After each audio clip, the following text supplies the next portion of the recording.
Electronic dance music is more popular than ever. The scene has grown bigger, stronger, and more diverse. It brings me to another level. This is the magic, the music at the end, you know. And there's growing interest in the origins of techno.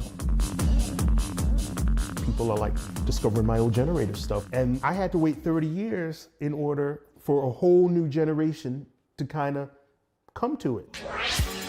The roots of techno are being rediscovered and celebrated. It shows that, first of all, we were ahead of our time, or I was ahead of my time.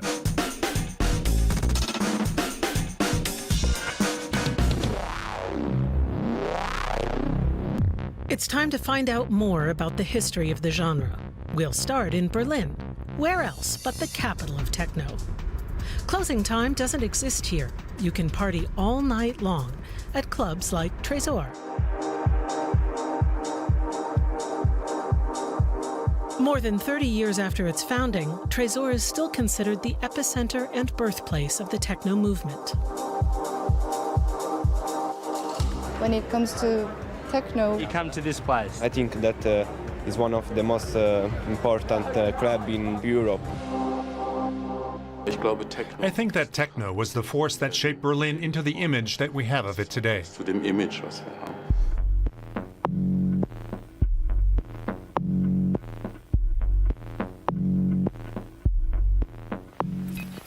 In 1989, before the fall of the wall, Berlin was a divided city.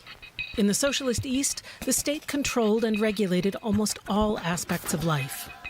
In secret, however, the GDR's youth tuned into what was going on in the capitalist West. Here, on the other side of the wall, in the enclave of West Berlin, people enjoyed a special status and much more freedom. Yet they felt isolated and cut off. It was actually very important that the wall came down, that there was actually more space in town, you know. Everybody from the East came to the Golden West to find out what's happening there, and everybody from the West tried to start its own research in the East. It was an atmosphere in those days, so techno really nobody cared about. Dimitri Hegemann and others of the West Berlin underground scene explored abandoned places in the former border area that had lain fallow for decades. And we were really lucky to find a location that was very located near the wall, actually in the heart of Berlin. This building was in an area where nobody could go, even from the east side. It was like in this very close to the wall, so it was like untouched over 45 years. Techno literally took place underground, in the basement vault of a former department store, with extremely loud music, fast and hard beats. And when we opened it, it was packed from the first day, you know. And it was really a coincidence that this music was just happening. Acid house or house didn't make it, but techno, that was the thing that people liked. And they were also ready to dance, you know. For a long time, no one really cared where the music came from or who was playing it. Since its beginnings, DJs from Detroit like Jeff Mills or Juan Atkins have been playing at Tresor. They come from black communities in the declining U.S.-American metropolis, and they're the ones shaping what is now known as the sound of Berlin.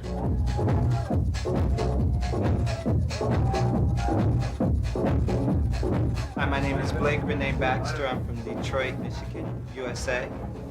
The techno, house, soul capital of the United States, I suppose.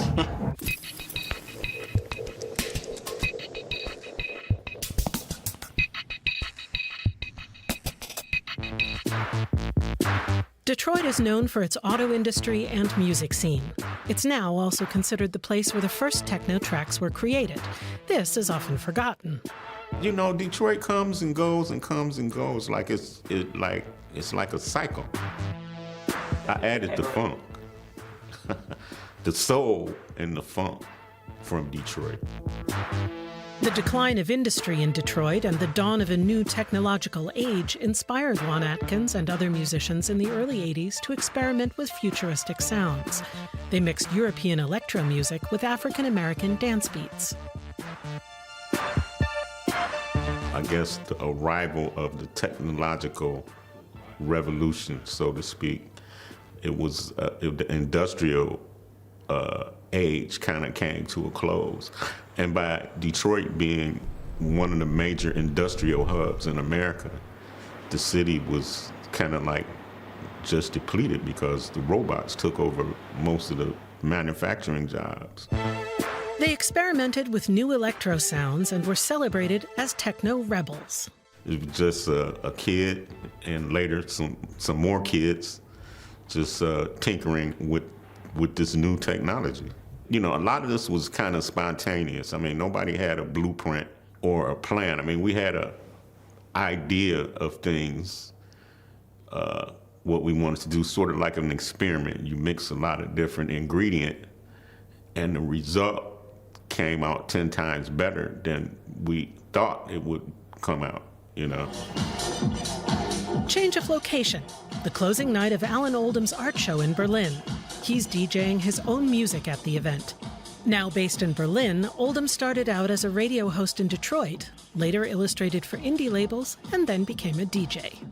My art has always been the way it is, but it just seemed to, when techno came along, it seemed to fit along with the Afrofuturistic or the science fiction element. Fascinated by the Detroit techno scene, Oldham got involved as a member of the legendary DJ collective Underground Resistance, known as UR. No one man was bigger than the music.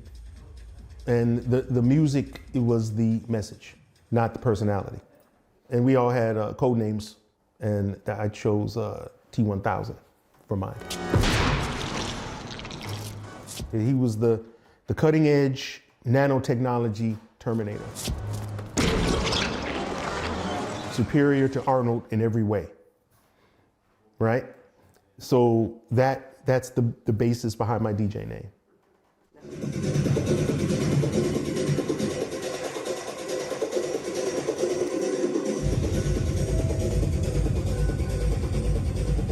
In the early 90s, Oldham created a comic book vision of techno as salvation in a dystopian world, a commission for the label Plus 8. They asked me to do a comic book for their label. It's like, hey man, you know, just come up with something cool. UR is there. The Detroit police are robots, but UR hates the robot cops. So there you go. The others in the resistance group, they're trying to restart this thing called the random noise generator, which creates music, creates techno music. And they install the device, and then the random noise generator shakes to life, and then you see all the electricity and sound waves coming out of it, and here's all the sound waves, techno. And it's touching everywhere on the planet. That's basically what that was. This is how techno conquered the world. Absolutely, but from Detroit.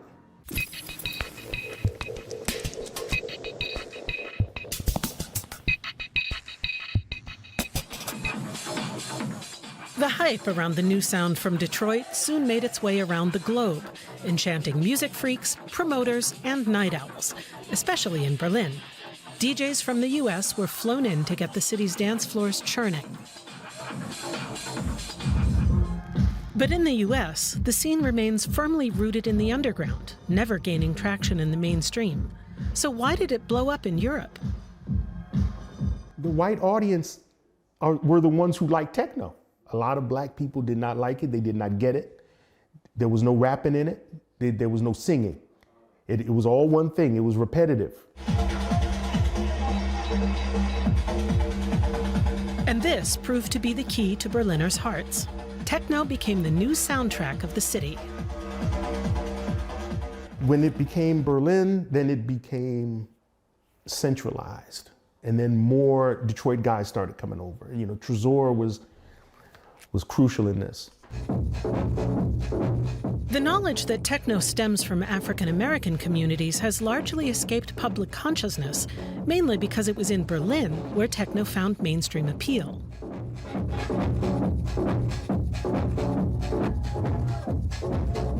I think when the guys developed the Detroit sound in Detroit, nobody cared about the music. And it was the right forum for them to play their music here. And they helped a lot to build up the whole DJ culture, the German DJ culture again. They motivated a lot of people.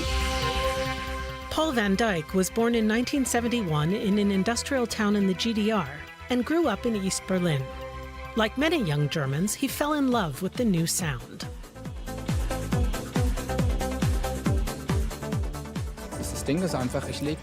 It's simple, really. I play the music because I love it. I'm a total fanatic. I really don't DJ because I can make any money with it.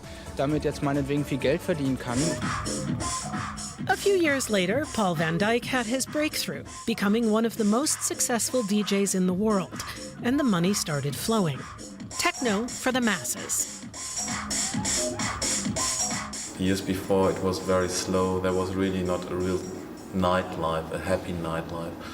And when house came over, acid house, and then techno, it was great. You know, we've had weekends where I think about 10,000 people in Berlin moved from one club to the other club. You know, the rest of the story is that it became too known. We tried to keep people away, but it didn't work out.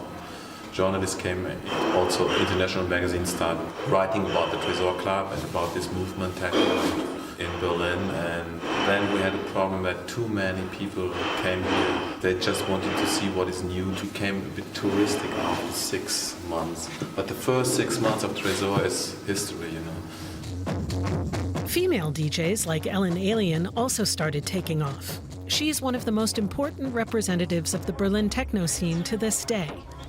To go far away from the hip-hop scene, because the hip-hop scene was really rude. It's not because I could dance so well on techno, I didn't know how to move because it was too fast for me as a hip-hopper. And then after a while I learned dancing on techno music.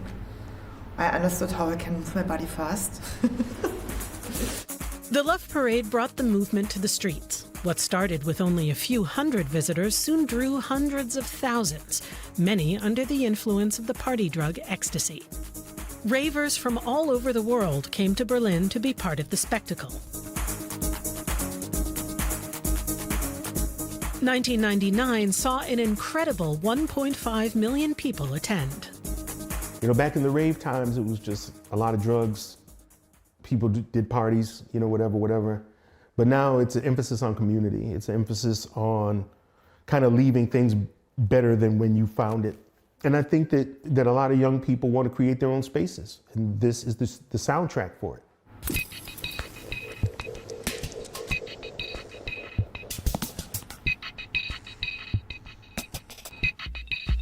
But what does techno actually mean? To find out, we delved into the archive of youth culture in Berlin. Here, documents, fanzines, magazines, posters, and more are collected, keeping the history of youth and subculture alive.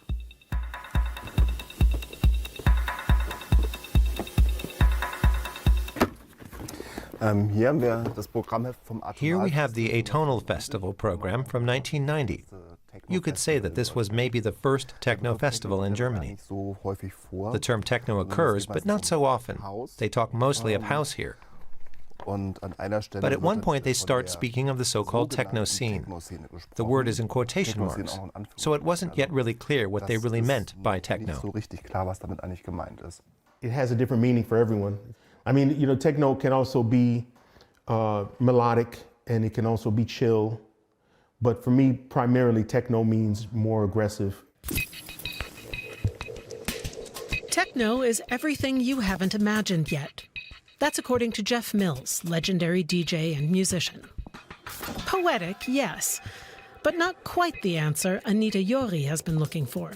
She works at Berlin's University of the Arts and has been researching techno for several years. In German, techno with a capital T has a huge meaning. It's an umbrella term which collects, let's say, all underground events and music-related happenings, and also the music itself is part of it. It has something you can identify it, or you can explain it's something that is underground, something that is locally organized. But this is a huge confusion, especially in international circumstances, because in English, techno, with not a capital T, means simply a genre, a music genre, one of the genres of electronic dance music. First and foremost, the beat in techno is harder. Compared to house, techno features less of the soul-y vocals and is generally faster, harder, and darker. For some, though, techno still means excessive drug consumption. There will always be this simplification of the club culture, that it's just about taking drugs, that it's just about hedonism and escapism. But I think now in the 21st century we cannot say that anymore. Most of the people, they go out because of the club, they go out because of the lineup, they go out because of the music, they go out because of the atmosphere. There was always this link, this idea of which we all think about, what's going on in the air, you know, what's going on in the space, and trying to connect with it in a way, trying to be not afraid of it.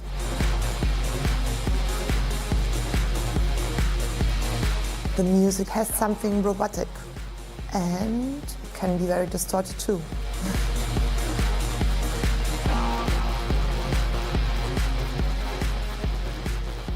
Techno is also minimal.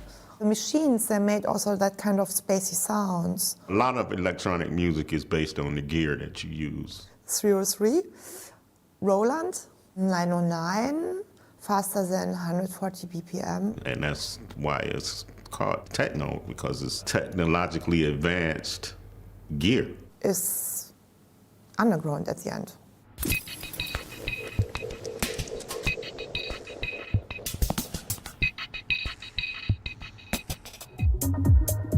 For Juan Atkins, it all started in the underground, where he began spinning records in the 1980s. He's since become legendary in the techno scene, but status was never a big deal for him. My job is to entertain, because, you know, I come from an era where, you know, before the DJ was famous and this big, the DJ's got all this accolades, all your job was to do is to keep the floor busy, or to keep people smiling and happy and dancing. And a lot of that is still in me from when I first started. The time has come that this music is being welcomed here as well. That's quite a statement.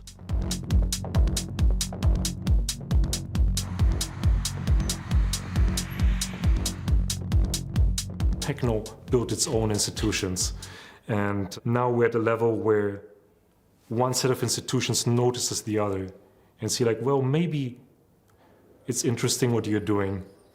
And we're still in the Philharmonie Berlin, the lights going. It shows that, first of all, we were ahead of our time. I was ahead of my time, I think. And it shows the staying power, because I had this vision of the future. Then it's kind of perpetuating itself now, because that was kind of the idea. From Detroit, through Berlin, to the world and back. At the Movement Festival, a celebration of electronic music, techno is rediscovering its roots. Does techno get you moving? Let us know in the comments.